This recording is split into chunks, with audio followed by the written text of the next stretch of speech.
नमस्कार दोस्तों, स्वागत है आपका हमारे इस चैनल धूप धुनु जी आरती में। दोस्तों, जैसे कि हम आरती का सीरीज़ कर रहे हैं, तो आरती की सीरीज़ में आज हम तीसरे भाग में हैं और आज हम बात करेंगे कि शास्त्रों में जो है ना आरती के बारे में क्या कहा गया है, यानी कि शास्त्र में आरती के क्या महत्व है और शास्त्र में आरती के विषय में, आरती पूजा के विषय में क्या कहा गया है, इसे स्वतंत्र पूजा के रूप में किस तरह से दिखाया गया है, वही जो है आज हम इस भाग में आपसे आलोचना करेंगे।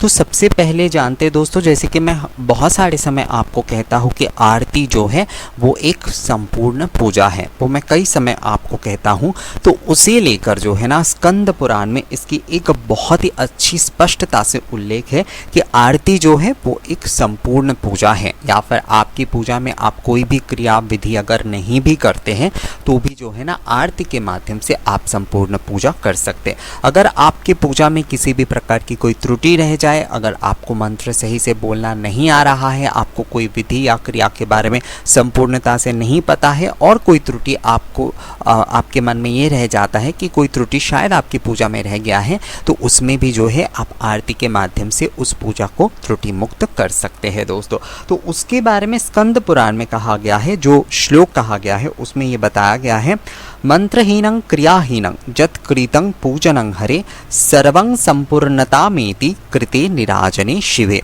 अर्थात जो है, मैं एक बार फिर से पढ़ता हूँ दोस्तों, कहा गया है मंत्रहीनं क्रियाहीनं जत्कृतं पूजनं हरे सर्वं संपूर्णतामेति कृते निराजने शिवे।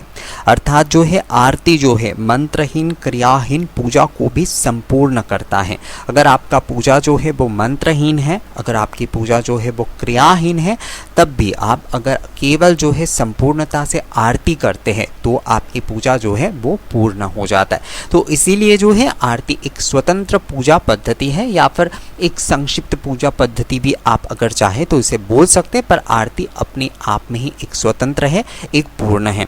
आपको मंत्र नहीं बोलना आता है, आपको जो है क्रिया नहीं आता है, मतलब किसी भी प्रकार की विधि पद्धति आपको नहीं आता है, तब भी जो है दोस्तों आप आरती के माध्यम से आपकी पूजा जो है वो संपूर्ण कर सकते हैं। पुराण में भी यानी शास्त्र में भी जो है इसके बारे में स्पष्टता से कहा गया है कि मंत्रहीनं क्रियाहीनं जत्कृतं पूजनं हरे सर्वं संपूर्णतामेति कृते निराजने शिवे। मंत्रहीन हो क्रियाहीन हो इससे कोई भी फर्क नहीं पड़ता, अगर आप जो है भक्ति पूर्वक आरती करते तो आपकी पूजा संपूर्ण हो जाती है। अब बहुत सारे लोगों का जैसे कि कई समय ये सवाल रहता है कि आरती कितनी बार घुमाना चाहिए, अर्थात हम धूप दीप से आरती करें या फिर पंच निराजन आरती करें, तो इसमें जो है हम किस विधि से करें, ये कई बार जो है ना सवाल रहता है। तो शास्त्र में इसका भी वर्णन किया गया है। वैसे देखिए दोस्तों, कई समय ना इस विधि को संपूर्णता से मानना मेरे लिए भी संभव नहीं होता है, क्योंकि आरती जो है ना उस समय एक भावना रहती है मन में कि भगवान को हम धूप दीप से संपूर्णता से जो है ना उन्हें आनंद प्रदान करेंगे। तो उस समय जो हम अगर इन सारे विषयों में बहुत ज़्यादा सोचते हैं, और मैंने कई बार कोशिश करके भी देखा है, मैं पूरी तरीके से फॉलो नहीं कर पाता हूँ कई बार, पर फिर भी शास्त्रों में इसका भी वर्णन किया गया है। अगर आप शास्त्रोक्त विधि से आरती करना चाहते हैं संपूर्णता से, तो इसमें भी इसका वर्णन जो है वो आप सुन लीजिए। इसमें कहा गया है, अदौ चतुष्पाद लैक देशे दौ नाभिदेशे, आदौ चतुष्पाद लैक देशे दौ नाभिदेशे मुखमंडले त्रीन सर्वेषु गात्रेषु च सप्तवारानात्रिकं तन्मुयन वदन्ति। अर्थात जो है, जो पैर में यानी कि भगवान के जो चरण कमल है उसमें आपको 4 बार आरती करना है, जो नाभि देश है उसमें आपको 2 बार आरती करना है, जो मुखमंडल है उसमें आपको 3 बार घुमाना है, और सर्वगात्रे जो है वो आपको 7 बार आरती घुमाना है दोस्तों। अर्थात जो है अदौ चतुष्पादलैक देशे दौ नाभिदेशे मुखमंडले त्रीन सर्वेषु गात्रेषु च सप्तवारानात्रिकं तन्मुयन वदन्ति। अर्थात जो है आपको 4 बार चरण में घुमाना चाहिए, 2 बार नाभि देश में, 3 बार जो है मुखमंडल में घुमाते हुए 7 बार जो है आपको सर्वगात्र घुमाना है। आपको अगर ये सारी विधि संपूर्णता से करना आता है तो आप ज़रूर करिए, वरना जो है आप इसे काउंट करके देखिए, ये 16 बार होता है। कम से कम जो है 16 बार आपको आरती के धूप दीप या जो भी सामग्री से आप आरती कर रहे हैं, जो भी द्रव्य से आप आरती कर रहे हैं, उसे जो है कम से कम 16 बार जो है ना भगवान के सामने घुमाना चाहिए। पर अगर आप शास्त्रोक्त विधि से कर रहे हैं तो आपको चरण में 4 बार करना चाहिए, नाभिदेश में 2 बार, मुखमंडल में 3 बार और पूरे गात्र में यानी कि सर्वांगे जो है आपको 7 बार आरती करना चाहिए। दोस्तों ये हो गया आरती के नियम। अर्थात आप में से कई लोग मुझसे पूछते हैं कि किस तरीके से जो है कितने बार घुमाते हुए आरती करना चाहिए, तो उसका उत्तर आपको शायद मिल गया होगा। दोस्तों अब जो है आरती और धूप करने के हमें क्या फ़ायदे मिलते हैं। हमारे मन में कई समय ये सवाल रहता है कि आरती और धूप से जो मतलब धूप दीप से हम जो आरती कर रहे हैं उससे हमें क्या फल मिलता है। जैसे मैंने अभी आपको बताया कि आरती जो है वो एक संपूर्ण पूजा है, तो आरती करने से हमें क्या फल मिलता है उसके बारे में भी कहा गया है कि अगर आप कोई पूजा विधि या फिर दूसरी चीज़ें नहीं करते हैं, आप आरती करते हैं या फिर आरती केवल दर्शन करते हैं, आरती अगर ना भी आप कर रहे हैं, केवल दर्शन मात्र आप कर रहे हैं, तो उसमें भी जो है ना आपको कोटि जन्म का जो है फल मिल जाता है। यानी कि कोटि जन्म तक आपको भगवान के चरण कमल की सेवा करने का मौका मिल जाता है। दोस्तों तो इस बारे में विष्णु धर्मोत्तर पुराण में कहा गया है, धूपं चारात्रिकं पश्येत करभ्याम च प्रवंदते कूलकोटिं समुद्धृत्य जाति विष्णु परम पदम। धूपं चारात्रिकं पश्येत करभ्याम च प्रवंदते कूलकोटिं समुद्धृत्य जाति विष्णु परम पदम। अर्थात जो है धूप और आरती जो श्री हरि विष्णु का दर्शन करते हैं, वो भी जो है ना केवल जो दर्शन करते हैं, जो करते हैं और साथ में जो दर्शन करते हैं, उन्हें भी जो है ना कोटि जन्मों तक श्री हरि विष्णु के चरण कमल जो है वो प्राप्त होते रहते हैं। तो आप समझ ही गए होंगे दोस्तों कि आरती आप कर रहे हैं और उसके साथ अगर केवल दर्शन ही आप कर रहे हैं तो भी आपको कोटि जन्म तक जो है ना विष्णु परम पद यानी कि ईश्वर के चरण कमल, आप किसी भी ईश्वर की कर रहे हैं या फिर श्री विष्णु के बारे में बताया गया है क्योंकि ये विष्णु धर्मोत्तर पुराण है, तो आप किसी के भी आरती दर्शन कर रहे हैं या फिर किसी भी देवता की आप आरती कर रहे हैं, तो भी आपको जो है ना कोटि जन्म तक उनके चरण कमल सेवा का और उनके चरण कमल के दर्शन जो है वो होते रहेंगे। दोस्तों तो आरती के करने के साथ साथ आरती दर्शन का भी ये फल है।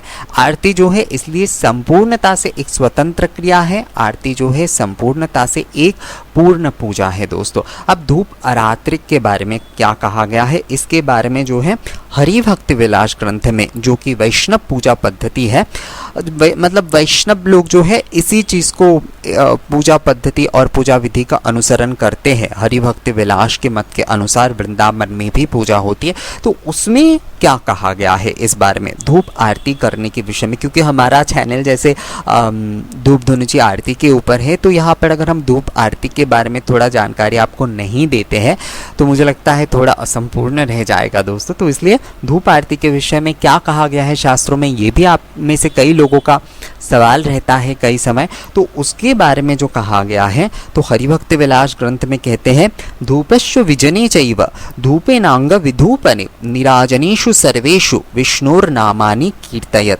अर्थात जो है भगवान श्री हरि विष्णु के सर्व अंग में धूप करना चाहिए।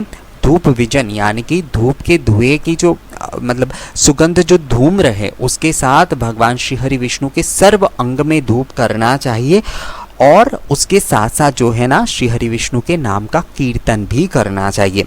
धूपस्व विजने चैव, धूपस्व विजन अर्थात होता है, विजन मतलब जो होता है दोस्तों वायु, जैसे कि हम पंखे से या चांबर से जो हवा करते हैं ना उसे व्यजन कहा जाता है, तो वायु माध्यम से जो है वो पूजा होती है। तो यहाँ पर भी धूप जो है वो वायु माध्यम से ही भगवान तक पहुँच रहे हैं।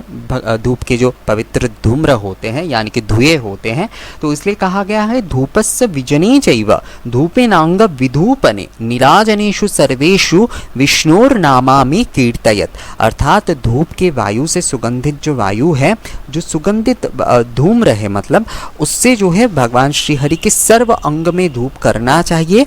आरती करना चाहिए। निराजनेषु सर्वेषु, और ये निराजन करते हुए अर्थात ये आरती करते हुए जो है आपको विष्णु नाम का संकीर्तन करना चाहिए, अर्थात सर्व अंग में धूप के सुगंध के माध्यम से आपको आरती करना चाहिए। और इस समय जो है आपको उनके जयकार के साथ ही ये आरती करना चाहिए, कीर्तन के साथ या फिर उनके नाम जप के साथ जो है आपको आरती करना चाहिए। तो धूप आरती के विषय में ये कहा गया है। वैसे और भी कुछ वर्णन है दोस्तों धूप आरती के विषय में और आरती के और विषय में, पर मुझे लगता है एक साथ बहुत सारे विषयों की अगर मैं यहाँ पर बात करूँ तो क्या होता है, कई समय मैंने खुद भी देखा है कि थोड़ा बहुत कन्फ्यूजन हो जाता है। मैं ये आपको कई वीडियो में बताता हूँ, क्योंकि बहुत सारे विषय अगर मैं एक साथ बताता हूँ ना तो हम समझ नहीं पाते हैं उस विषय को। तो मैंने यहाँ पर मूल जो विषय है आरती के, जो मूल विषय है शास्त्रों की, जो कि शास्त्रों में बताया गया कि आरती जो है मंत्रहीन क्रियाहीन पूजा को भी संपूर्ण करता है। अगर आप मंत्र और क्रिया का किसी भी प्रकार का कोई त्रुटि आपको रह जाता है, आपको नहीं आता है, तो भी आप आरती के माध्यम से पूजा करने से आपकी पूजा जो है वो संपूर्ण होता है। किस विधि से? शास्त्र के नियम के अनुसार आपको आरती करना चाहिए, यानी कि चरण कमल में 4 बार, नाभि देश में 2 बार, मुखमंडल पर 3 बार और सर्वगात्रे आपको 7 बार जो है आरती करना चाहिए। अगर आप शास्त्रोक्त विधि से करना चाहते हैं, या फिर आप टोटल जो है 16 बार भी आरती कर सकते हैं दोस्तों। उसके बाद जो है आप आरती करते हैं, उसके साथ साथ अगर आरती नहीं करते तो केवल दर्शन करते, जैसे हम मंदिरों में जाकर आरती दर्शन करने जाते हैं ना, तो उसमें भी आपको जो है ना कोटि जन्मों तक ईश्वर की सेवा का और ईश्वर के चरण कमल जो है वो प्राप्त होते रहते हैं।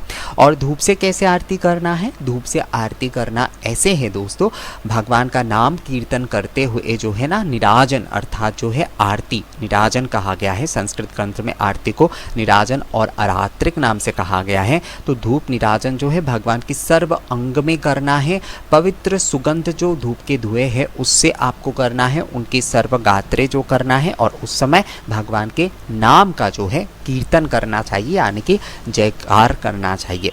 तो इस तरीके से जो है आपको आरती करना होता है दोस्तों। तो मुझे लगता है दोस्तों शास्त्र में आरती के जो भी मूल वर्णन है मैंने वो आपको यहाँ पर बता दिया है इस वीडियो में। मुझे लगता है शास्त्र में आरती के बारे में क्या कहना है, ये आप में से जिन लोगों का भी सवाल था या फिर जानना चाहते तो इस वीडियो के माध्यम से आपके उस सवाल का जवाब और आप लोगों को जो है उस बारे में धारणा ज़रूर हो गया है। तो दोस्तों मुझे कमेंट्स करके ज़रूर बताइएगा कि ये वीडियो आपको कैसा लगा, और कोई कन्फ्यूजन या फिर कोई जानकारी और आपको अगर चाहिए तो मुझे कमेंट्स करके भी ज़रूर बताइएगा। अगर अच्छा लगा है वीडियो तो इसे लाइक और शेयर करना भी मत भूलिएगा दोस्तों। मिलेंगे आपसे अगले वीडियो में नई जानकारी के साथ, तब तक के लिए नमस्कार।